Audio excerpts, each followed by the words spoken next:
Creen que un brindis cortesano es solo cristal, sonrisas y música. Prepárense, en palacio, alzar la copa podía detonar una cadena de errores tan precisa como un mecanismo de relojería, pero hecha de orgullo, vino y miedo. La escena siempre empieza igual. Sala abarrotada, tapices cargados de humo de vela, un maestro de ceremonias que pide silencio y una mesa donde todo brilla más de lo que debería. La copa del soberano sube y con ella suben también las expectativas, los celos y las miradas que calculan cada gesto. Entonces ocurre lo impensable. Una palabra fuera de lugar, un tropiezo, una sombra que no debía estar ahí. El murmullo se quiebra y el brindis se convierte en grito. Las crónicas describen un patrón que se repite corte tras corte. Primero, el detonador pequeño, vino demasiado fuerte para un invitado nervioso, una broma con doble filo, un nombre pronunciado con intención. En ese mundo, oír el apelativo equivocado podía equivaler a una acusación pública. Segundo, risas que no se detienen a tiempo, una carcajada más alta que la del rey, un rostro que empalidece cuando todos los demás aplauden. En palacio, el ritmo social es ley. Quien entra a destiempo se convierte en sospechoso. Luego viene el gesto mal leído. Copas que se tocan en el orden incorrecto, labios que no rozan el vino por miedo al veneno. Cada una de esas mínimas desobediencias alimenta la bestia favorita de las cortes, la paranoia. Y cuando la paranoia despierta, los aceros también. Un asistente se adelanta, un capitán ordena cerrar puertas por seguridad. La música se detiene sin que nadie lo mande. De pronto, el salón no es un salón, es un corral de sospechosos. Aquí aparece el ingrediente que nunca falla, rumor. Alguien ha cambiado la copa del príncipe. Esa servilleta no estaba ahí. El brindis incluía una palabra clave. Rumores así, en un cuarto cargado de deuda, ambición e intrigas acumuladas, equivalen a tirar una antorcha en un granero seco. La gente deja de respirar con normalidad. Los bailes, congelados a mitad de un giro, se vuelven posiciones defensivas. Los músicos abrazan sus instrumentos como si fueran escudos y todavía nadie ha visto una gota de sangre, pero la corte vive de señales y las señales se desbordan. Una dama intenta salir por aire, dos guardias la detienen, su marido interpreta el gesto como agresión, una espada se desenvaina para aclarar malentendidos. A partir de ahí, el relato siempre coincide en dos cosas: ruido y confusión, gritos cruzados, órdenes contradictorias, cristales que estallan como granizo. En el caos, los viejos rencores encuentran excusa. El rival comercial, el primo desheredado, el consejero que bloqueó un favor. Todos, de repente, están implicados. Lo más inquietante no es la primera herida, sino lo que ocurre después. Porque una vez rota la música, entra en escena el protocolo que debía proteger a todos. El encierro. Se bajan trancas, se clausuran galerías, se escolta al soberano hacia una habitación interior. Y el salón, ahora hermético, se transforma en una olla de presión. El aire se vuelve espeso, las velas demasiado calientes, el perfume insoportable. Nadie sabe quién manda. Cada minuto que pasa, la sospecha crece un centímetro. Las cortes tenían un miedo particular, el veneno. Por eso, cuando el brindis se contamina de rumor, los alguaciles buscan culpables entre los más vulnerables: criados, músicos, copistas, gente con manos manchadas de trabajo. Las crónicas cuentan palideces, desmayos, confesiones arrancadas. La corte parece teatro. A puerta cerrada se convierte en trampa. Lo que para los cronistas figura como medidas de seguridad era en realidad el primer acelerante de cualquier desastre. Bastaba una señal mínima, un gesto del maestresala, el tintinear de una campanilla para que el protocolo de resguardo cayera sobre el salón como una cortina de hierro. El orden era siempre el mismo. Primer paso, clausura.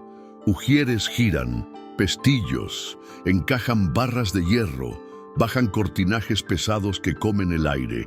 Nadie entra, nadie sale. Suena tranquilizador, hasta que recuerdas que hay cientos de personas, candelabros encendidos y solo 2 puertas bloqueadas por guardias que no aceptan preguntas.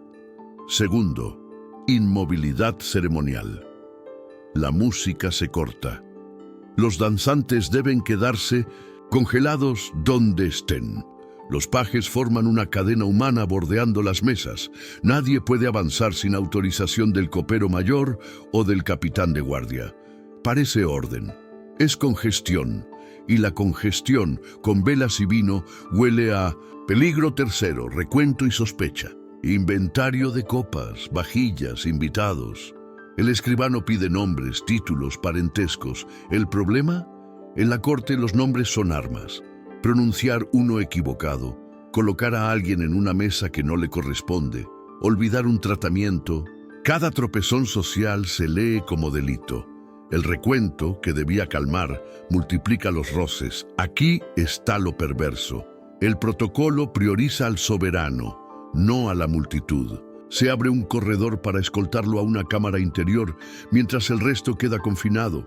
Los nobles pugnan por acercarse a la zona segura, los criados por mantenerse invisibles, empujones discretos, codos, miradas de filo, y todavía no hay culpables, ni incendio ni veneno, solo ansiedad comprimida. Cuarto, inspección ritual. Copas al centro, servilletas extendidas, cuchillos alineados. El copero prueba, el médico huele, el mayordomo jura por su oficio. Si algo no cuadra, las órdenes se endurecen, registros de bolsillos, de mangas, de cofres con regalos. Las manos tiemblan, las versiones cambian. El rumor, ese invitado permanente, encuentra oxígeno. La etiqueta añade una trampa más. El silencio obligatorio, gritar, llorar, correr, todo delata. Así que la gente contiene. Y la contención, bajo calor de cera y metal, hace que algunos se desmayen, que otros rompan a sudar, que los guardias interpreten esos síntomas como pruebas. La arquitectura tampoco ayuda. Ventanales clavados por el invierno, galerías estrechas, balcones que crujen. El salón es un embudo. Luego aparece la economía del favor. ¿Quién sale primero si hay que evacuar? ¿Quién pasa por el corredor real y quién espera? Los que no avanzan pagan con humillación. Los que avanzan pagan con sospecha. Un señor pisa la cola del manto de otro. Un candelabro oscila. Una mesa vuelca paneras, saleros, copas. El sonido del cristal haciéndose trizas enciende el instinto. Varios llevan la mano a la empuñadura antes de pensar. Y entonces, el detalle mínimo que nadie vigiló, el fuego. Las antorchas que decoran, el velo que roza una llama, la pluma seca, la guirnalda de paja sobre un arco. El protocolo cerró las puertas para calmar, pero con el aire denso y los nervios tensos, una chispa basta. Lo que sigue ya no es ceremonia, es carrera, tropiezo, estampida. El baile volverá, pero esta vez será de antorchas. Imaginen la escena, el salón iluminado no solo por candelabros de mesa, sino por antorchas que portaban los propios danzantes. Un espectáculo coreografiado para deslumbrar al soberano, mitad danza, mitad fuego vivo. A ojos de la corte era un ritual de poder, el fuego como símbolo de dominio. Pero la historia se encargó de demostrar una y otra vez que el fuego en palacio no obedecía a nadie. Los cronistas describen estos bailes como auténticos teatros de riesgo.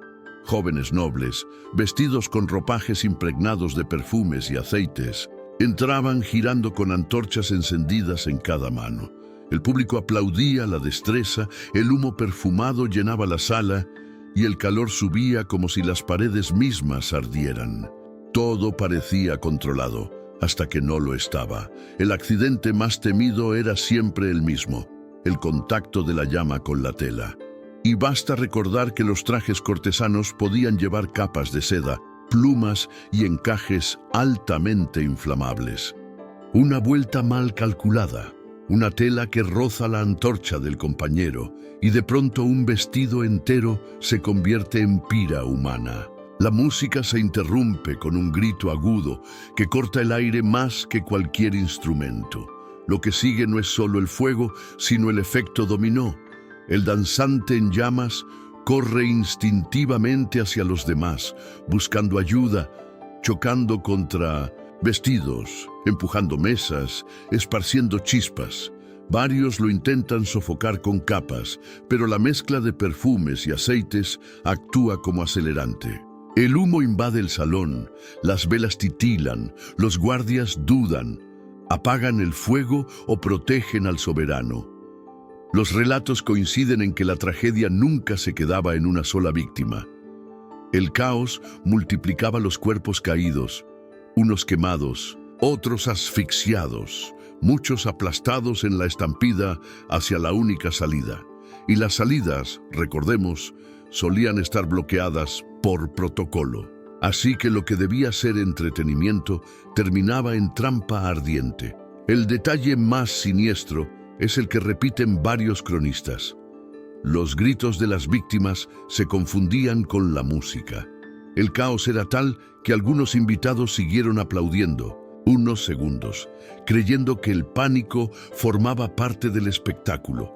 Solo cuando el humo se volvió insoportable, comprendieron que asistían a un desastre real.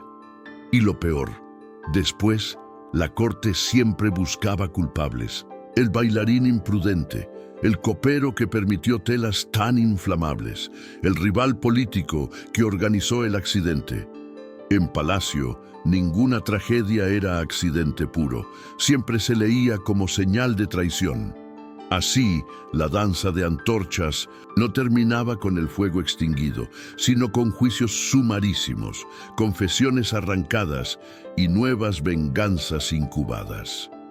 Un solo baile, una sola chispa, y el salón pasaba de gala a matadero. Y todo eso solo para entretener a un rey. Si el fuego era el enemigo visible en Palacio, el veneno era el invisible. Ningún otro miedo atormentaba tanto a reyes y cortesanos como la idea de que la copa levantada para brindar podía ser, en realidad, sentencia de muerte.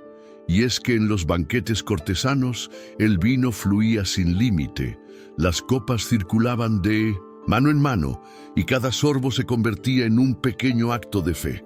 El protocolo era obsesivo. Antes de servir al soberano, un copero debía probar el vino, luego esperar unos minutos y finalmente ofrecer la copa. Pero el rumor más pequeño bastaba para desatar el pánico. Una tos fuera de lugar, un invitado que palidece después de beber, y el salón entero contenía el aliento. El miedo no necesitaba pruebas, solo sospechas. Los cronistas cuentan que los banquetes podían transformarse en interrogatorios improvisados. ¿Quién tocó primero la jarra? ¿Quién sirvió esa copa? ¿Quién se acercó demasiado al bufón? Preguntas así convertían una comida fastuosa en un tribunal a cielo abierto. Y, mientras tanto, la comida seguía enfriándose sobre la mesa. Lo más siniestro era la doble lectura del veneno. Porque muchas veces nadie moría realmente envenenado. Bastaba el rumor para que la corte fabricara culpables. El veneno era menos una sustancia que un pretexto, una herramienta política disfrazada de tragedia. El envenenador era casi siempre un enemigo conveniente, alguien cuyo final ya estaba decidido y al que la sospecha solo ponía la soga alrededor del cuello. El caos se amplificaba por la arquitectura misma del banquete. Mesas interminables, copas idénticas, criados que entraban y salían con bandejas idénticas. En esa confusión, ¿quién podía asegurar qué copa correspondía a quién?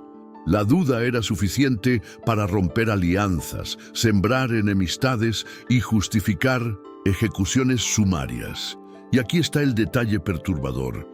Algunos soberanos alimentaban deliberadamente esos rumores. Fingían malestares, hacían pausas dramáticas después de beber o dejaban la copa a medio terminar. Todo para ver quién se inquietaba, quién preguntaba demasiado, quién bajaba la mirada.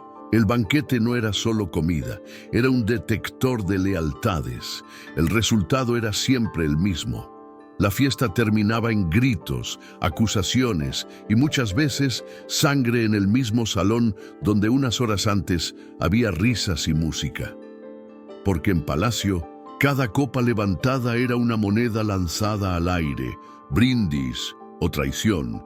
Las noches de máscaras eran supuestamente las más seguras.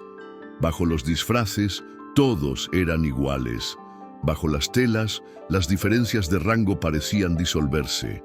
Pero, precisamente ese anonimato era el terreno perfecto para que florecieran los celos, los engaños y la violencia.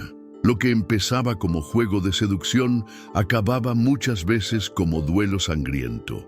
El guión era siempre el mismo. El salón iluminado, música viva, decenas de invitados con rostros cubiertos, voces disfrazadas para confundir. Los nobles aprovechaban el carnaval de identidades para acercarse a quienes normalmente estaban fuera de su alcance, esposas de rivales, amantes de reyes, herederas vigiladas. Un susurro bastaba. Una caricia accidental encendía sospechas, y cuando las máscaras caían, a veces literalmente, la ilusión se rompía con un chasquido de vidrio.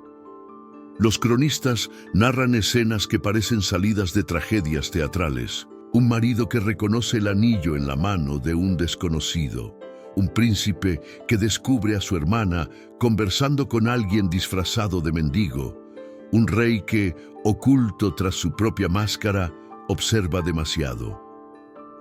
Bastaba una revelación en el lugar equivocado para que los celos se hicieran cuchillos. El espacio físico amplificaba la catástrofe. Los bailes se extendían hacia escaleras estrechas, galerías y balcones. Allí, en medio de empujones y pasos precipitados, los insultos se convertían en retos y los retos en duelos improvisados. Espadas chocando a la luz de las antorchas, máscaras arrojadas al suelo manchadas de vino y sangre. Los invitados, que minutos antes reían, corrían ahora buscando refugio detrás de cortinas y biombos. Y lo más perverso, a menudo la propia corte aplaudía el espectáculo. Duelos enmascarados eran vistos como extensión del juego, como si la violencia fuera parte del guión. Solo cuando uno caía herido o muerto, el silencio se imponía, cortante, demasiado tarde. Las máscaras pensadas para borrar diferencias terminaban revelando lo peor de cada uno. Y en más de una ocasión, la sangre quedó grabada en los peldaños de mármol donde las risas se habían transformado en gritos. En la corte, los banquetes no eran solo para comer, ni los bailes solo para entretener. Eran pruebas de lealtad disfrazadas de diversión. El soberano convertía cada gesto en un juego de poder. Quién se sentaba más cerca, quién recibía la primera copa, quién era ignorado a propósito frente a todos. Lo llamaban honor, pero en realidad era una maquinaria de humillación pública. Los cronistas cuentan que, durante estas fiestas, el rey o la reina podían decidir en un instante el destino de una familia entera. Una sonrisa significaba ascenso, un gesto de desprecio, ruina, y el instrumento favorito era el ridículo. Se ordenaba a un noble bailar con la persona menos esperada, recitar versos en medio del salón o repetir un brindis hasta hacerlo tartamudear. La corte reía, y el señalado tragaba veneno invisible, la vergüenza. El problema es que la vergüenza en palacio no se queda en la piel, se convierte en cuchillo afilado. El noble humillado frente a todos buscaba revancha, el cortesano ignorado planeaba alianzas en secreto, el rival desplazado a la mesa de los olvidados no dormía esa noche pensando en cómo devolver la afrenta. Y la fiesta, que debía consolidar la jerarquía, terminaba sembrando enemistades que estallarían más tarde. Hay relatos de nobles que no soportaron la risa de la corte y desenvainaron sus espadas en pleno baile.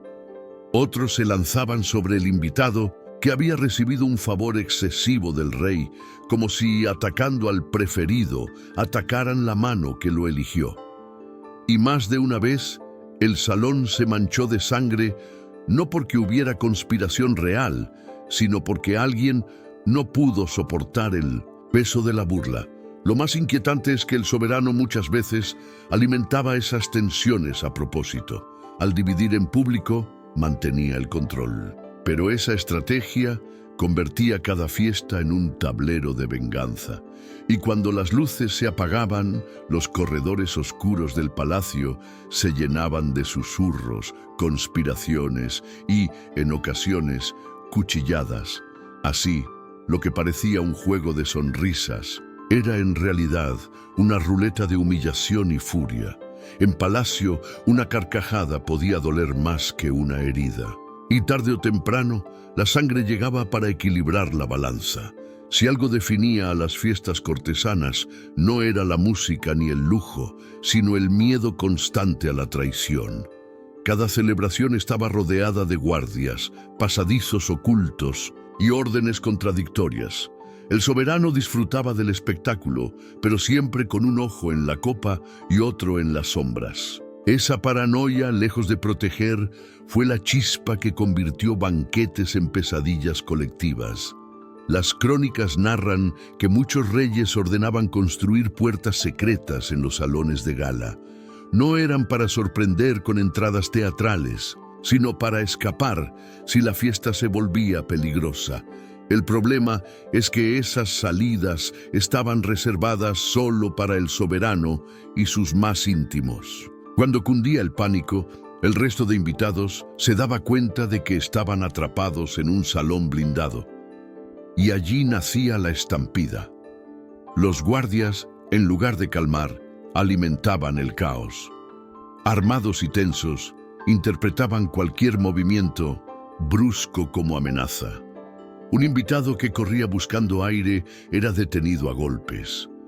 Un músico que intentaba salir con su instrumento era empujado de regreso. Cada gesto se malinterpretaba y la violencia se multiplicaba en segundos. El miedo al veneno y al asesinato se mezclaba con la claustrofobia. Un invitado tropezaba, caía al suelo y otros lo aplastaban en la huida. Hubo noches en que las crónicas hablan de docenas de cuerpos amontonados contra una sola puerta cerrada, como si el palacio hubiera decidido devorar a sus propios habitantes. Lo más irónico es que muchas veces no había amenaza real. Un estornudo del rey, una vela que chisporroteaba, un grito aislado bastaban para que todos imaginaran un complot. La corte vivía tan obsesionada con traiciones invisibles que convertía los ecos en dagas. La paranoia, como una niebla densa, lo contaminaba todo. Risas, música, brindis. Y cuando la tensión se volvía insoportable, un paso en falso se transformaba en avalancha. En esos momentos, la fiesta dejaba de ser un espectáculo de lujo y se convertía en un campo de batalla improvisado.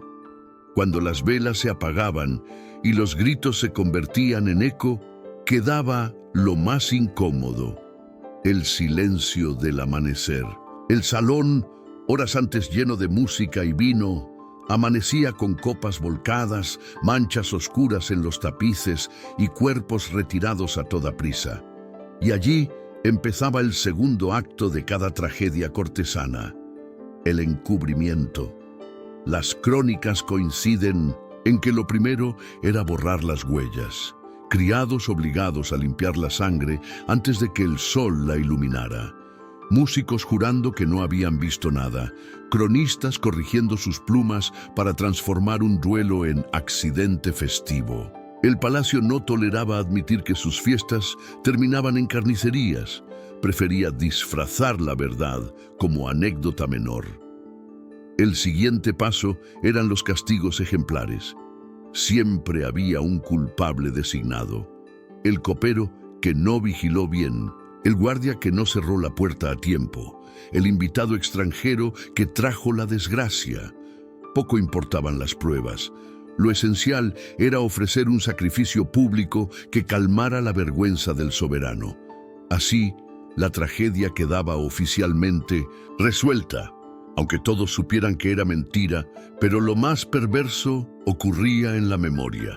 Cada invitado llevaba consigo la marca invisible de lo que había visto: el amigo ardiendo en un baile de antorchas, el rival desangrándose en la escalera, la estampida contra las puertas cerradas. Y ese recuerdo alimentaba nuevos miedos, nuevas venganzas, nuevos planes. El silencio nunca era paz, era un caldo de conspiraciones. Los salones se redecoraban, se cambiaban los tapices, se renovaban los candelabros. Pero detrás del brillo quedaba la certeza de que cada fiesta podía ser la última. Y en ese juego macabro, la corte seguía celebrando, como si el lujo pudiera tapar el olor del humo y la sangre. Al final, la verdadera lección no la aprendieron los soberanos, sino los cronistas, que en palacio, bajo las capas de música, vino y oro, cada fiesta era también una trampa que tarde o temprano se cerraba y cobraba su precio en vidas. Así terminaban muchas de las fiestas de la corte, con más humo que música, más gritos que risas, más sangre que vino. Lo que debía ser celebración se transformaba en escenario de celos, paranoia y muerte. Y esa es la lección incómoda que nos dejan estas crónicas. El poder absoluto nunca celebraba sin cobrar un precio, y casi siempre lo cobraba en vidas. Si esta historia les mostró un lado de la historia que rara vez aparece en los libros, suscríbanse y activen la campana, porque aún quedan muchos secretos oscuros de la realeza que esperan ser contados. Y créanme, lo peor todavía no lo han escuchado.